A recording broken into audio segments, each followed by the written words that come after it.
Hello viewers, welcome to Ekam Academy. Imagine a situation in case if you are asked to take bath only once a week and maximum 4 to 5 times in a month.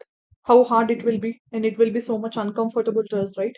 Yes, this became true in terms of many areas of Bangalore city because Bangalore. Even we have recently heard about a directive issued to IT techies in the Bangalore that don't work from home, go home. Okay, so what does this directive mean? They don't want these people who are coming from other parts of the country to stay in Bangalore also. They're asking them to leave to their homes and work directly from that particular place, not from work from home in Bangalore, because Bangalore city is totally running out of water and it is facing major water crisis that it has never experienced before. So in this context, we are going to look into what happened in Bangalore issue and what are the main reasons why many of the Indian cities, not only Bangalore, we'll see what is the level of the crisis in many parts of Indian cities. You can see here also on the slide that even in Andhra Pradesh, if you see, the water level has decreased by 22% in the last 10-year average. Karnataka, if you see, 29 it is there, and Tamil Nadu is somewhat better, 35 compared to these two. Telangana is 42.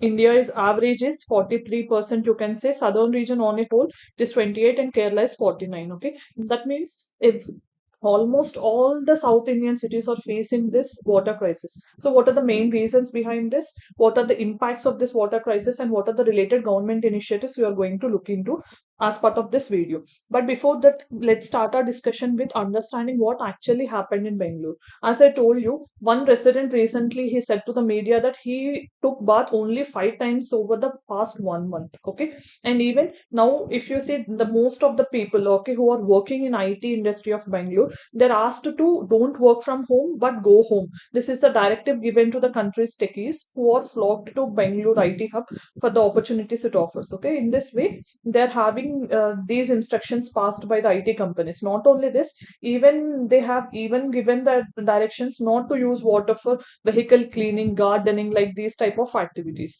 So here, what you need to know is Bangalore. The location is very important. If you see the location of Bangalore, it is on the leeward side of the Western Ghats. Okay, so what is the leeward side means? Rain shadow region. So normally monsoons will be coming like this into the India in this part, Western Ghats. Okay, you have here Western Ghats, right? So when these winds normally are forced to raise, orographic rainfall. That means whenever the monsoon wind is coming like this, they're forced to raise up because of the elevation of the mountains in this part. So when they are raised up, what happens? They will cool down. Okay, so the warm air that which has passed by this mountain, it will cool down, and subsequently it will condense and it will release the water vapor or precipitation on the particular side. Okay, that means this side will experience rainfall and this side there won't be any rainfall. That is the leeward side or the rain shadow region. Okay, so here there will be enough precipitation and this side there won't be any precipitation. Leeward side we call. So Bangalore is also located on the leeward side or rain shadow region of the Western Ghats. Normally, because of this reason, it doesn't get much rainfall from the monsoon. So that is the first most thing you need to remember. And another interesting thing is Bangalore, from where it is getting the water means understanding the problem of Bangalore. If you have remembered, during Mysore, earlier rulers of like Wadayars or it be Tipu Sultan at that point of time, we have this Krishna Raja Sagar Dam which is constructed. Krishna Raja Sagar Dam was mainly constructed on the river Kaveri to serve the needs of Bangalore, drinking water needs of Bangalore city. In this way, this Krishna Raja Sagar Dam and also the Kaveri River, mainly Kaveri River, along with the groundwater. These are only feeding the needs of Bangalore city, so which became totally water scarce now. So if you have remembered, in whenever the IPL season, which is about to come in April, month of April also, we have some of the matches hosted in Chinnaswamy Stadium. No? Now even they're thinking whether this IPL matches can be hosted in Chinnaswamy Stadium or not because of the water problems it is facing. Because now if you see, almost it is 100 days more to have the monsoons in their influence in the particular region. That means, although this is on the leeward side, if monsoons make an advent only, the water level in the Kaveri or the groundwater will increase. No, so although 100 days are there, okay, so to arrive to have this advent of the monsoon, so they are now discussing whether IPL also can be conducted or not. This already have highlighted how much is the water problem and water intensity, water scarce intensity is there in the Bangalore and the state of Karnataka, especially. Okay, so we'll understand what are the more things related to this. So if you see, and for non-drinking water purposes, most of the Bangalore residents are using recycled water only, recycled water for non-drinking purposes. Okay, and many are even ordering food because they need, again, if they cook their food, again they have to clean and all these things, they require more water. So easily they're ordering the food so that water usage will be decreased and water dependence also will be decreased. So this is the level of situation in Bangalore. Now we'll understand what is the main reasons behind it. Okay, so let's see the points of discussion. What is the groundwater crisis, why it is increasing in the Indian cities, we'll understand. With respect to Bangalore water crisis, we'll understand main highlights. What is the status of other Indian cities, we'll know. Then what are the reasons behind this water crisis in India, what is the impact of this water crisis on the society and the geography of that area, you will understand. Then what are the government initiatives in preserving this groundwater. This topic is extremely important in GS paper 3 in terms of environment and biodiversity. Okay, this is the syllabus mapping of the today's discussion. Then why it is in news, because as Bangalore is facing severe water crisis that was attributed to a prolonged drought. Already I told you in the beginning itself, Bangalore is in the leeward side or the rain shadow region of the Western Ghats. That is why it doesn't get abundant monsoon rainfall to meet its water requirements. Then what are the highlights you need to know? There is an impact on irrigation also. Irrigation, not only irrigation,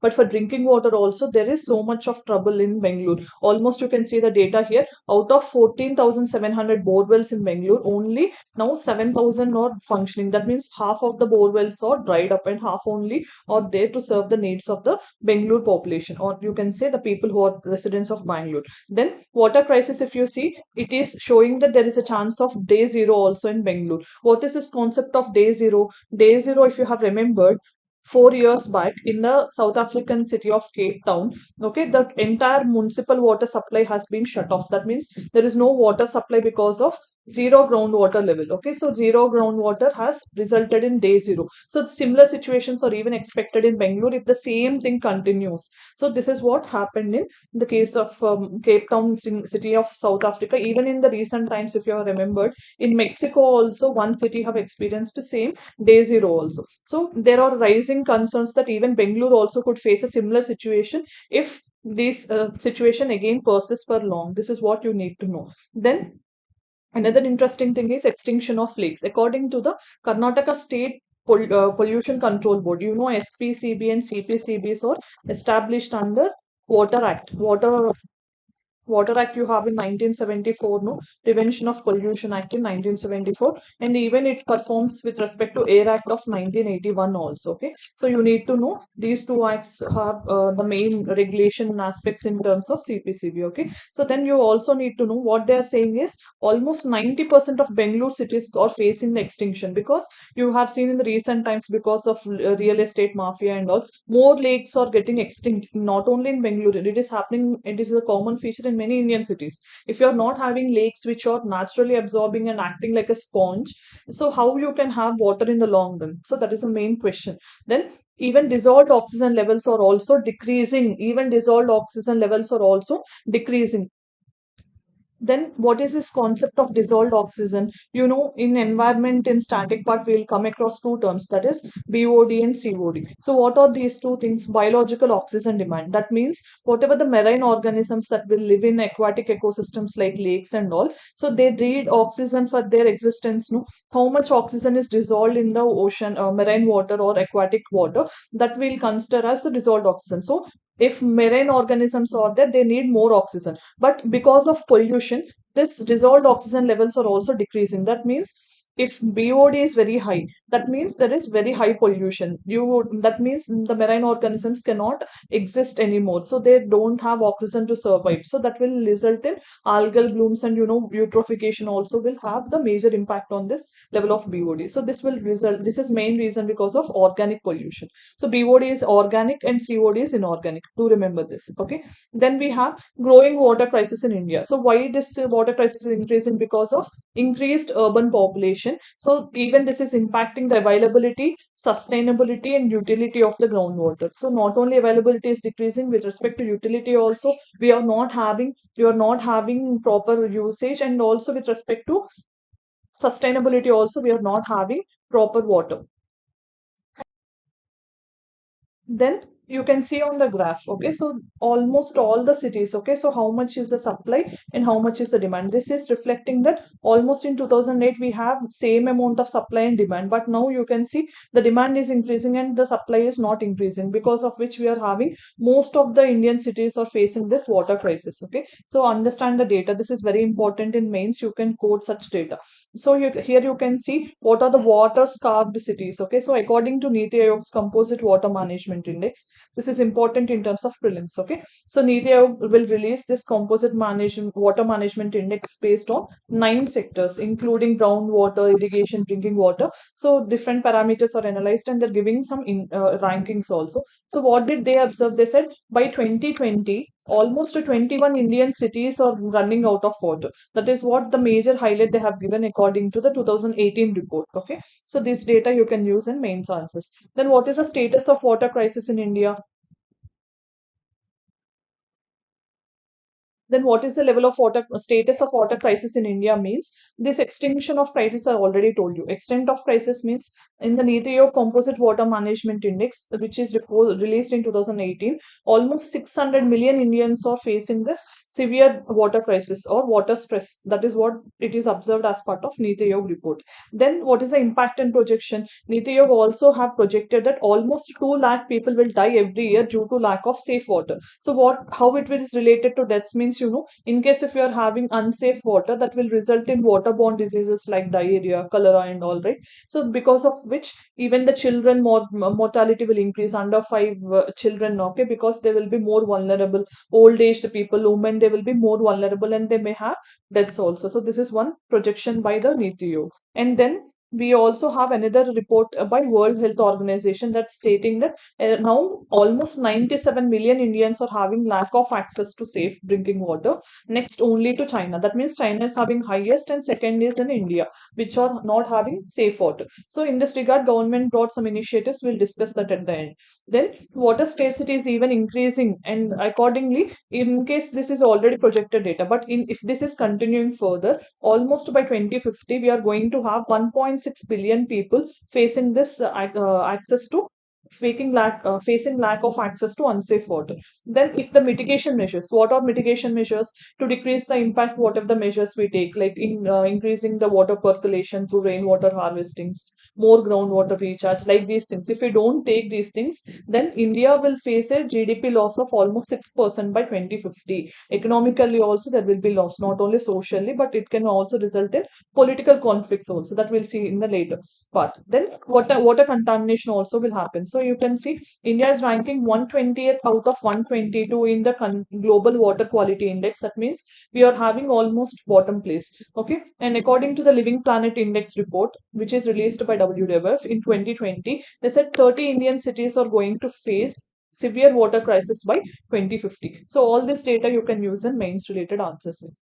Then with respect to per capita availability, that means per head, how much is the water availability? If you see, almost 820 million people in India, they have to they have to live or they have to sustain based on 12 water basins which are there in the country, and now it is decreasing below 1,000 also. But in Australia, like countries, they have almost 393. This is the per capita availability for Australia. But in India, it is even decreasing to 1,000. So that means, there will be large population feeding on less number of water. So this is what the main challenge is. Then you have declining water crisis in Ganges River. This is the sacred river and national river of India also. But in this river also, the water is getting decreased. Ganga is a perennial river. That means all time we have the flow. Season, not is not seasonal. All the year we have the flow. In these type of rivers only, if the water level is decreasing, then what about the peninsular rivers which are mainly fed on the monsoon seas, right? So that means glaciers are melting and that water is also not sufficient. Then we'll understand what is the impact of crisis, water crisis. So then lack of reliable water supply. So almost three-fourths of the rural families, they don't have access to piped drinking water. In this regard, only government has brought Jal Jeevan Mission, if you have remembered. That we'll discuss at the end. And this data you can quote for mains. Like 163 million Indians are lacking access to safe drinking water. 210 million are not having improved sanitation. 20% of communicable diseases are linked to unsafe water, and 500 children under the age of 5 are dying from diarrhea in each day in India. So these are the data which you can show, which you can write to show the impact of water crisis in India. Not only this, then what is the impact of other issues in India is impact on agriculture. What is the impact on agriculture? If less water is available, then it will decrease the crop yield. If less crop yields are there, then automatically food prices will increase. Okay, yes or no? So we have even food also we need to import, and there can be wars for food also in the future if the same thing continues. Then impact on health. We'll have inadequate sanitation and all, because of which we can have this waterborne diseases also in India. So these are the impacts on health. Then conflict among communities. Already, if you have seen, long-standing water dispute is with respect to Kaveri. So Karnataka and Tamil Nadu are fighting with respect to Kaveri water. No? So these type of things can intensify in the future, yes or no? And even with respect to Mahadayi River also, recently we have seen this has created a dispute between Karnataka and Goa. So they don't want Karnataka people or Karnataka state want maximum utilization of this Mahadayi River to feed Bangalore water demands. Okay, so in this way, it can result in more interstate water disputes. Then disproportionate impact will be there on the women, because women are most vulnerable. They have to fulfill the household needs, and also they need to go to the farther parts, and they have to collect the water, and they have to travel larger distance, in which they are vulnerable and they may be at risk also when they're in the process of collecting water and all. So this will have an impact on the women also. Now we'll understand what are the reasons behind water crisis. Unplanned urbanization. Unplanned urbanization will result in pollution of both groundwater and surface water. This is a main thing. Then encroachment of water bodies, as already we have discussed, real estate is a main culprit, you can say. So almost 90% of the Bengalore's lakes are on the verge of extinction, according to the Karnataka State Pollution Control Board. Okay, so this is the data they have given. And loss of blue-green infrastructure. What is this blue-green infrastructure? Blue mean water bodies. Okay, so if water bodies are getting polluted, green infrastructure means water like parks or any other natural places. If these things are not there, and if you're making concretization and all, then water percolation decreases, because of which water replenishment decreases and groundwater recharge also decreases. So this is the main reason. Then over exploitation of groundwater. Over exploitation of groundwater is also main reason, because if you have seen the result of green revolution, also one reason we attribute it in Punjab and other states of Haryana. So there is very low groundwater because of over exploitation. Okay, that increases the salinity in the water also. Then soil. Then poor storage capacity also. What is a poor storage capacity here? That means we don't have maximum storage. As I told you, in India the storage capacity is only 209 meter cube. Okay, but in Australia it is above 3000. So that means they're able to store maximum water out of rainwater. Then severe mismatch between water resource and population, because India is a home country to almost 18% of the global population, but India only have 4% of water resources in the world. That means 18% population has to depend only on 4% of the water. Not only this, leeward side of Western Ghats is also one main reason specific to Bangalore we have seen. Okay, in this way, these are all the reasons which have generally contributed to water crisis in different parts of India. Then what are the government initiatives in this regard? So Jal Jeevan Mission you have. What is this Jal Jeevan Mission? Mainly, Jal Jeevan Mission wants to supply rural households the water tap connections by 2024, so that they have drinking water and safe water. Then what is this Atal Bhujal Yojana? Bhujal itself means to recharge groundwater, okay, in a sustainable way in wherever water scarced areas are there, in those areas to replenish the groundwater level. This scheme was launched. Amrit Sarovar scheme. This is mainly aiming at to again replenish, or you can say rejuvenate 75 areas which are water stressed, and in the subsequently we wanted to develop 50,000 Amrit Sarovars over the country, that means lakes, to replenish the water. Then you have Jal Shakti Abhiyan. So this Jal Shakti Abhiyan is also mainly aimed at sustainable increase in the water level. Okay, so they wanted to increase and by creating awareness among the people. So in this context, we need to know about one successful program implemented by Gujarat government, that is watershed management program of Gujarat became successful. Because why it became successful is they have involved five authorities or five tier program, you can say. So what are five tiers here? They have involved central government, state government authorities, district authorities. They have also involved industries. They also have involved the local village people. Okay, in this way they included five major participants or stakeholders in the program. With that, they have achieved good success in the drought prone areas of Gujarat. So such programs can be implemented even in the other parts of India also. And as part of MG Narega, we are also including this water conservation measures like digging the lakes, or decreasing the removal of siltation, decreasing the salt content by replenishing the soil. Like this, some part of the programs are also conducted as part of MG Narega. So these are the government initiatives to preserve the groundwater. Then what is the way forward? So World Bank's water scale initiative was launched. What is this initiative aimed at is managing the water and service delivery along with fight. So what they wanted to manage the water resources to fight against the climate change. That is the main initiative of World Bank. World Bank's Water Scarce Cities initiative, and realigning the cropping patterns. Realigning the cropping patterns means we should shift according to the water demand. So for example, if we have a good monsoon, then we can go for water intensive crop. But in case if we don't have good monsoon, then we have to go for minimal water requiring crops like millets or something. So incentivizing this micro irrigation like drip irrigation, sprinkler irrigation, these type of things have to be encouraged. Then we have rainwater storage facilities also need to be mandated. For example, only state which has mandated rainwater harvesting facilities is Tamil Nadu. So to construct a building, there has to be a mandatory rainwater harvest storage facilities. Then only they're giving permissions. This should be made mandatory for all the states also. Then replenishing the groundwater. So we should take some measures to replenish the groundwater during the monsoon season, so that water level can be there good in the total year. Then what we also should try to incentivize this water intensive crops. For example, sugarcane. And you know, sugarcane is extremely water intensive, but sugarcane is cultivated in very dry parts of Maharashtra. So in such areas, such practices needs to be removed, or you can discourage these practices, and you should go only for the water's optimal crops, or less water consuming crops. In this way, the way forward should be suggested. So as we have come to the end of the video, let's see the practice question given yesterday. Consider the following statements. Ballistic missiles or jet propelled at subsonic speeds throughout the flights, while cruise missiles are rocket powered. So this, if you have seen, this statement is interchanged. Ballistic missiles are rocket powered, cruise missiles or jet propelled. That is what the basic difference I told you yesterday in the video.